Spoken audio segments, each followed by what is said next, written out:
I watched a man in torn sandals pay for a 2 lakh rupee bill without touching a single rupee.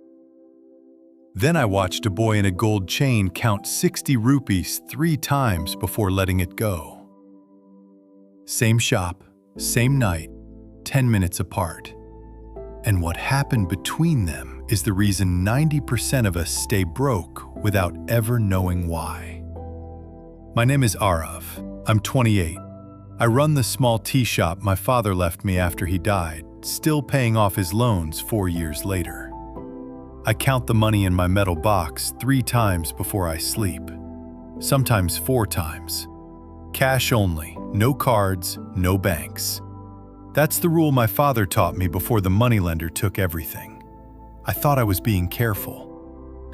Turns out I was being poor, and I didn't even know the difference. Until that Thursday evening in March. The first man walked in at 6:20, cracked watch, torn sandals, a plain white kurta with a tea stain near the collar. He looked like a retired school teacher. He ordered chai and snacks for himself, his driver, 4 workers waiting outside. Total, 2,03,480 rupees. He tapped a black card, waited 3 seconds, smiled, left. I stood there holding the machine like it had just spoken another language. 20 minutes later, another man came in. Gold chain, leather jacket, shoes that cost more than my mother's funeral. He ordered 1 chai, 60 rupees. He pulled out a fold of 500 rupee notes so thick it wouldn't close in his hand, peeled one off, threw it on the counter, counted the change, twice, then said, "Bhaiya, keep the change. Buy yourself something nice." 440 rupees. And I felt something I hadn't felt since I was 17. I felt small. That night I couldn't sleep. I pulled out the metal box. 17,420 rupees. My entire savings at 28. Sitting on a wooden floor in a room that smelled like kerosene. I counted it, then counted it again. And I started crying. The quiet kind, where you don't know you're doing it until a tear lands on a 500 rupee note and blurs the ink. Because I finally understood, I had spent 11 years protecting money, and the money had done nothing for me in return. At 4:47 in the morning, I put on my sandals, walked 6 kilometers in the dark, knocked on my grandfather's door. He didn't ask why I'd come, he just made tea. I told him about the 2 men. He listened, poured a second cup. Then he said, "Come." He walked me to the mango tree in his yard, pointed to the ground. A ripe mango sat there, bruised, ants crawling on the skin. He said, "This mango fell 3 days ago. Nobody picked it. Now half of it is gone. Not to a person, to the ground, to the ants, to time." I said, "Dadu." I asked about money, not fruit. He smiled. "Aarav, the cash in your metal box is a fallen mango. Every hour it sits there, something is eating it, and you cannot see the mouth." Then he pointed up, to the mangoes still hanging.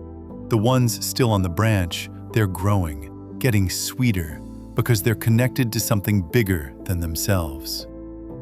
The man with the cracked watch, his money isn't in his pocket. It's on a tree, in shares, in property, in a business. That card he tapped, it lets him buy chai today and pay for it 30 days later, while his money keeps ripening somewhere else. The boy with the gold chain, his money isn't on any tree. It's already fallen. He carries it because he's afraid to let it go. And fear, Aarav, is the most expensive thing a person can carry. There's a study I read later from MIT. Cash literally activates the pain region of the brain when we spend it. That's why we count it twice. That's why we count it 3 times. The poor pay with pain. The rich pay with patience. And the difference between those 2 words is an entire lifetime.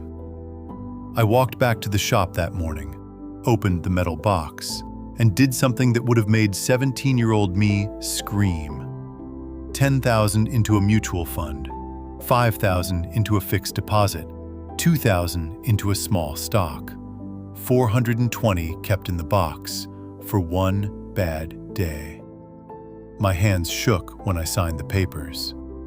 3 months later, my money had grown by 800 rupees. It had never done that in the metal box.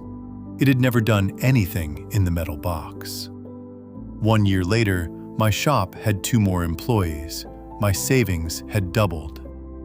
And one evening, I promise this is true, the boy with the gold chain walked back in.